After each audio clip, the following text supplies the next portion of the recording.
I remember my Aunt Brenda as one of those fun aunts. You know the kind. Though she didn't have her own kids, all her nieces and nephews flocked around her when she was in town. She was a little crazy, always fun, and you could tell that she just loved you to pieces. I still can't think of the song Get Back Conky Cat by Elton John without thinking of her dancing around the room with her big smile. Well, when I was in sixth grade, Aunt Brenda was diagnosed with breast cancer. She had a mastectomy, and the doctors thought they had gotten it all. Unfortunately, by that time, it had spread into her lymph nodes, and she had to have the other breast removed. The doctors again thought they had gotten it all, but it eventually spread to her brain, bones, and other parts of her body. My mother decided that we were going to go to Atlanta to see Aunt Brenda in the hospital. When I walked into the room, the woman who was previously so full of life, the life of any family gathering actually, was not there in the hospital bed. Instead, I saw a woman who was so swollen from too many retained fluids that she had no wrists or ankles to speak of. She looked like a drawing of a cartoon character and was totally unrecognizable to me. She couldn't speak either. She could only write shakily with one hand if you held the pad of paper for her. In my 11-year-old eyes, she seemed barely alive. This was not the person that we all loved to be around.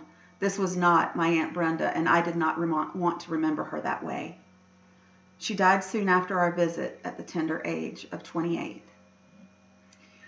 2 years later, when I was in 8th grade, my father's brother, Uncle Fuzzy, was diagnosed with kidney cancer. Now, I was terrified of Uncle Fuzzy. He was a formidable man, but I still loved him dearly. He would always say that he was going to charge me 25 cents to sit down on the couch, another 25 cents to watch the TV, 10 cents for each square of toilet paper I used. I would get so scared because I never had any money, and I was wondering how I was going to pay up. Anyway, the doctors removed his kidney that contained the cancer, and they said that they thought they had got it all, but it had spread, just like it had with Aunt Brenda. It spread into his lungs and his back, and I could see the tumors all over his body. Yet again, this person who was previously so strong and such a presence was becoming a frail shell of the person he was. One day, my father told me that Uncle Fuzzy really wasn't doing well. He had lost the ability to think for himself, and he wasn't speaking. And Dad was going to Virginia to visit him. He gave me the option of going with him or staying behind with my friend. My mind went back to Aunt Brenda and how she looked towards the end of her life, her sad, broken body. I didn't want to remember Uncle Fuzzy that way, so I decided to spend the weekend with my friend. When my father returned, I immediately asked how Uncle Fuzzy was doing, and my father told me that he was doing much better. I was elated.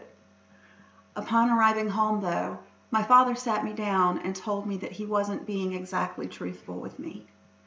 He said that Uncle Fuzzy was better, but it was because he had died while Daddy was up there, and he wasn't in pain anymore.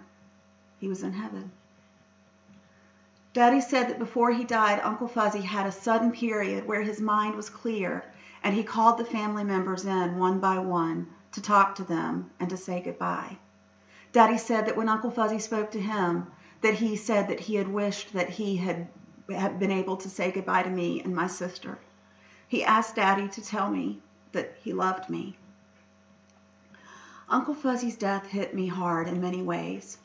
Not only was I sad that he was gone, but also it hit me that though he wanted to see me, I wanted to remember him the way I wanted to. I wanted to remember the strong, brooding man who scared me, not the frail, broken, tumor-filled man who was in pain, just like I didn't want to remember Aunt Brenda the way I last saw her. I thought I would only be able to remember their dying instead of how they lived. Unfortunately, though, I took away the opportunity of his last memory of me, his last words that he wanted to say to me. I took those away from him.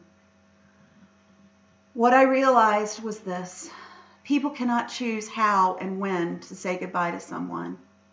However, we can choose how to remember people whom we love and who love us.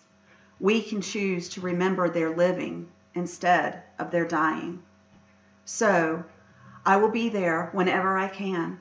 I will give them that last opportunity to say what they want to say or to have one last hug. Honoring them and their deaths is just as important, if not more so, than remembering the lives they lived.